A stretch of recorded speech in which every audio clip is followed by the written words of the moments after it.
Il est 8h18, comment protéger nos enfants de la pornographie? C'est le thème de Focus Première ce matin. L'accès à des milliers et des milliers de séquences porno n'a jamais été aussi simple, grâce évidemment notamment au smartphone, et cela pose un problème crucial pour l'éducation sexuelle de nos enfants. On en parle ce matin dans Focus Première avec nos deux invités. D'abord Thérèse Argot, vous êtes sexologue et vous êtes également formatrice, c'est cela? Oui. Bonjour et merci d'être avec nous. Israël Nizan est également avec nous. Bonjour. Gynécologue, obstétricien, vous luttez depuis des années contre les conséquences de la pornographie, en allant d'ailleurs directement à la rencontre des lycéens dans les établissements. On en parle tout de suite avec vous. D'abord, on regarde le reportage de Gaël Giordana, Florent Bonnard et Justine Fontaine. C'est un sujet tabou, mais les jeunes que nous avons rencontrés n'ont pas de mal à parler de la pornographie. Je suis déjà allé comme la plupart des jeunes de nos jours, enfin comme les moins de 18 ans, ils y ont très facilement accès.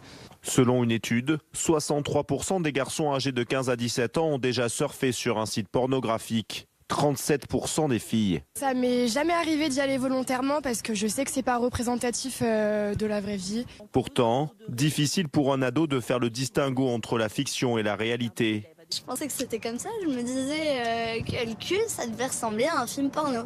Que si on n'était pas, si ça ressemblait pas à ça, c'est qu'on n'était pas bon, qu'on faisait pas les choses bien. Dans les cours de récré, le smartphone a banalisé l'accès à des films classés X. Les dangers sont bien là. Si je tombe sur un porno amateur et que j'ai, je sais pas, 15 ans, je vais avoir plus tendance à croire que c'est des vrais gens comme vous et moi qui se sont filmés. Une partie du message que nous, on essaie de véhiculer, c'est de leur dire, les gens que vous voyez, soit c'est des acteurs, soit c'est des gens qui ont été payés ou qui ont quelque chose à gagner là-dedans, et c'est pas vraiment la réalité, c'est pas ça. Il existe aussi l'exposition involontaire à la pornographie, qui peut toucher des enfants bien plus jeunes. Les pubs à caractère sexuel pullulent sur les sites de streaming. Dès 11 ans, ils se retrouvent dans une situation où la femme est soumise. Leur modèle est mécaniquement gênant pour leur rapport avec les femmes. Les associations demandent ainsi aux adultes d'être particulièrement vigilants. Moins d'un parent sur deux contrôle l'accès de leurs enfants à Internet. Professeur Nizan, ça me fait froid dans le dos d'imaginer que mes enfants, à l'âge de 11 ans, aient pu surfer sur ce genre de site. C'est le cas ?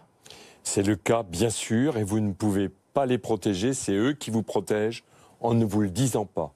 Mais en tout cas, nous interrompons leur fantasmagorie, leur manière de se construire, leur sexualité, en leur laissant à disposition les fantasmes les plus pervers et les plus transgressifs. Vous employez un mot très lourd. Vous parlez de ravage de la pornographie sur l'éducation sexuelle de nos adolescents.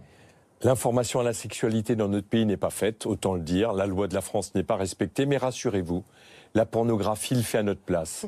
Je ne sais pas si ça vous rassure, mais c'est pas fait parce que c'est au second degré, bien sûr. Oui, vous êtes justement sexologue et formatrice. Vous avez formé pendant longtemps des animateurs, donc vous avez été au contact au contact d'adolescents, oui, exactement. J'interviens au milieu scolaire depuis une dizaine d'années, oui. Vous avez vu évoluer leur vision de la sexualité? Oui, justement. on voit évoluer la vision de la sexualité, et puis même, je vais vous dire une chose très drôle, c'est que ça évolue à une vitesse folle.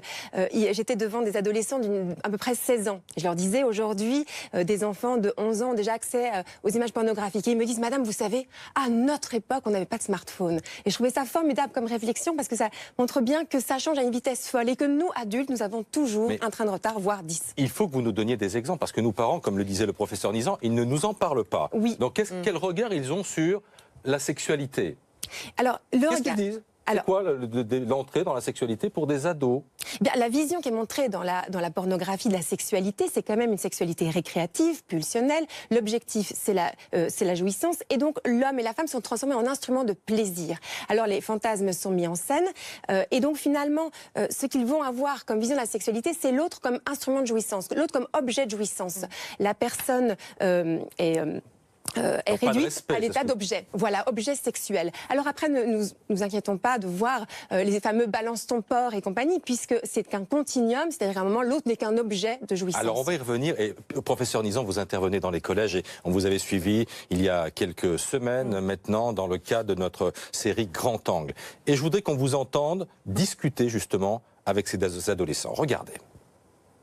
Les garçons à votre âge sont tous obsédé par une seule et même question. Est-ce que je suis capable de faire jouir une meuf? Et ils ont beau se la mesurer au repos, en érection, et pour la première fois de leur vie calculer le volume d'un cylindre, quand ils ont fini les petits calculs, ça ne répond pas à la question « est-ce que je suis bon ?» La séance se termine par les questions des élèves, écrites sur ces petits papiers, des questions où l'influence d'Internet est évidente.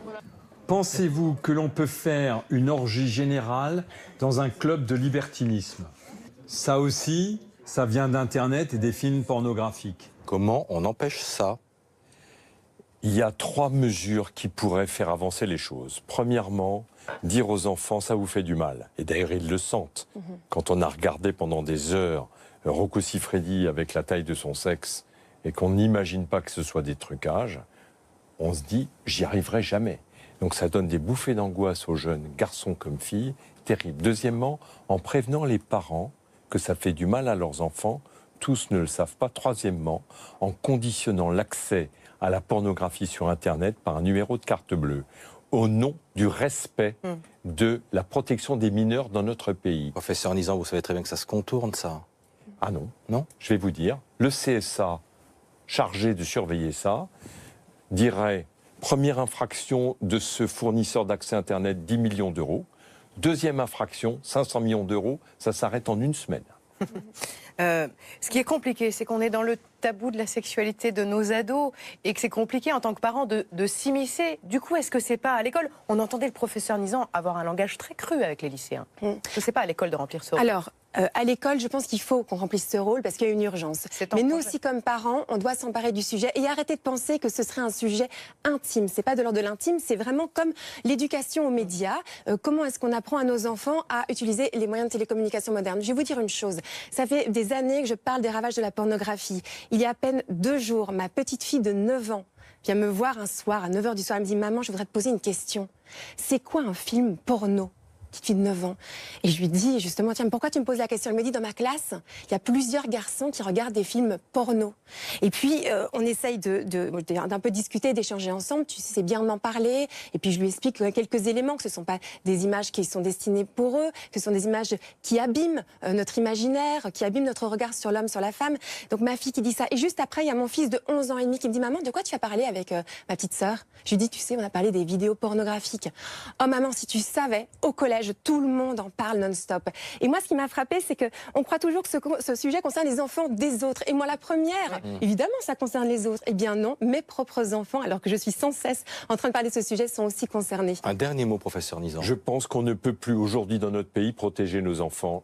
100% des parents sont inquiets et 100% des parents sont d'accord avec le fait qu'il faut limiter le droit de s'enrichir, parce que c'est des milliards d'euros, la pornographie. Eh bien, on ne peut pas s'enrichir sur le dos de nos enfants. Il faut qu'on soit capable d'arrêter cela. Merci d'être venus tous les deux sur le plateau de Première Édition. Le président de la République va détailler demain un grand programme sur les violences faites aux femmes. Il faudrait peut-être rajouter un supplément à ces mesures et peut-être quelques-unes de vos idées. Vos 2 ouvrages donc, Thérèse Argot, une jeunesse sexuellement libérée ou presque, et puis l'ouvrage, dernier ouvrage du professeur Nizan. Et si on parlait de sexe à nos ados, c'est chez Odile Jacob.